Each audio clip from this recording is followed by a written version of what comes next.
Sure. I mean, we're already in one right now. Your tax dollars and mine are going into a resource war in Iraq. And, anybody who claims that, we're in that war just because we wanted to get rid of a despotic, dictator, I'm not denying that he was one, but heck, we could have found plenty of other despotic dictators much closer to home. There are plenty to go around, including a lot of them who are our allies. So yes, we're fighting over resources. The Israelis and the Palestinians have been going after each other for tribal reasons since before Old Testament times, obviously. But one of the critical issues that they're dealing with right now is water. We used to call it the land of milk and honey. Nobody even says that anymore because the Jordan is now about 10 feet wide. And one of the reasons that Israel holds on to those settlements so tenaciously in the West Bank is that they're sitting on top of wells. A few years ago, I was, in fact, on my way to that Polish forest, the Biała Wysa Pusza.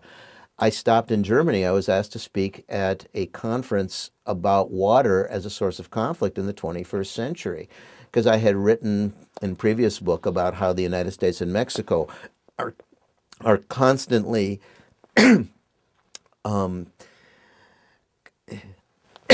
excuse me a second. I had written about how the United States and Mexico are constantly playing each other off with the waters of the Colorado River, which they share, but most of which come from the United States, and the waters of the Rio Grande, which they share, but most of which comes from Mexico. And each side can cut the other one off.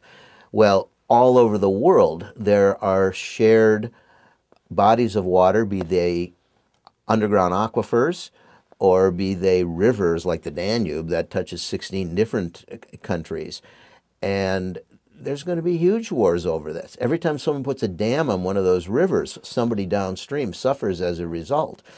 And there's no question that, particularly as we enter a time of warmer climates and we have more severe droughts, I mean, who in our lifetimes would have ever thought that Georgia would be running out of water? And yet Atlanta is suffering right now because the southeast of the United States is in drought. Next week, I'm going to be in Argentina and the tri-border region where Argentina, Paraguay, and Brazil come together. And their Niagara, which is frankly much bigger than our Niagara, Iguazu Falls, last year there was so little water flowing over it that geologists were seeing rock formations that they had never been able to see before. I mean, that's subtropical. That's very serious when our tropics are drying up, let alone all the desertification, the spreading of our southwestern deserts in the United States or the Sahara Desert in Africa. Water is going to be a big issue. And petroleum, obviously, that's going to be a big issue. And plus, petroleum is a lose-lose situation because the more of it we have, the more of it we burn, and then we start having problems with the atmosphere.